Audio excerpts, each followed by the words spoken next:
হাসপাতাল থেকে ফিরিয়ে দিয়েছিল কিনা সেটা মানে আমাকে সেই ডকুমেন্টটা পাইনি। হ্যাঁ। বাদ বাকি এরকম ফরেন বডি তো মাঝে সাঝেই আমরা বের করে থাকি। এটা আমাদের মানে রেগুলার কাজকর্ম। আমাদের প্রচুর কেস পাই যেগুলো কোন রকম মানে বেলুন হোক, বোতাম হোক বা পাথর হোক নাকে কানে, এরকম মাঝে মাঝেই আমরা প্রচুর কেস পাতে থাকি। এরকম কেসগুলো আমরা মোটামুটি আহ, উম, আমাদের এতে হয়। এবার যদি নাকের একদম ভেতরে হয় তখন সেটা বড়, তবে সেরকম পরিস্থিতি যেহেতু সেটা হচ্ছে নর্মাল যন্ত্র দিয়ে করা সম্ভব নয়, কারণ তার জন্য আলাদা করে ক্যামেরা দিয়ে আমাদেরকে বের করতে হয় ডাক্তারি পরিবারকে লিখতে আর কি। হ্যাঁ। তো একটা যেহেতু সাবধানভাবে হয়েছে তাই মনে করা হচ্ছে এটা সেরকম খুব একটা হয়তো ছিল না আর কি। আচ্ছা, মানে এটাতে সিরিয়াস কোনো যন্ত্রটন্ত্রও লাগে না স্যার? না, মানে যদি খুব ভেতরে গিয়ে না থাকে আমাদের এরকম নাকের ফরেন বডি বের করতে খুব সিরিয়াস যন্ত্রপাতি লাগে না। আম, আর এক্ষেত্রেও আমাদের সেই রকম হচ্ছে সেটা লাগলে এই পরিস্থিতিতে মানে আমাদের এই সেটআপে সেটা করা সম্ভব হতো না, তাই মনে হচ্ছে যে এই কেসটা খুবই সাধারণই ছিল।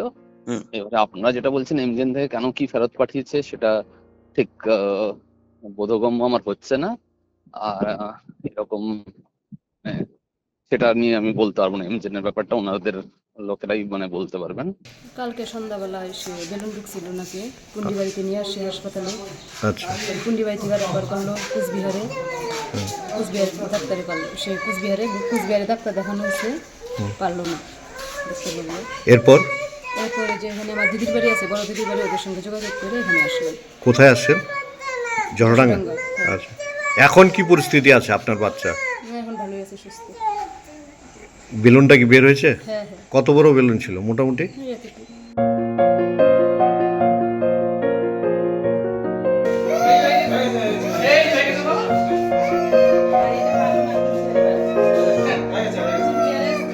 খেলা করতেছিল বেলুনের টোপর নিয়ে আমার নাকের মধ্যে ঢুকায় নিয়েছিল, ঢুকায় পরে ওটা ভিতরে চলে গেছিল। আচ্ছা। তারপরে পন্ডিবাড়ি আসছিলাম, পন্ডিবাড়ি থেকে হয় নাই, ওইখান থেকে রেফার করছিল কোচবিহার থেকে পরে নিয়ে গেছে কোচবিহার। তখন রাত্রে আটটা বাজে।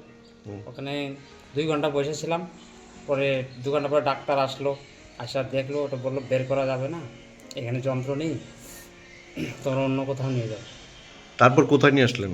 আজকে এই যে এখানে নিয়ে আসলাম যশোডাঙ্গা হসপিটালে। বের হয়েছে? হ্যাঁ, বের হচ্ছে। কেমন লাগছে এখন? আপনার মেয়ে তো সুস্থ? ভালো।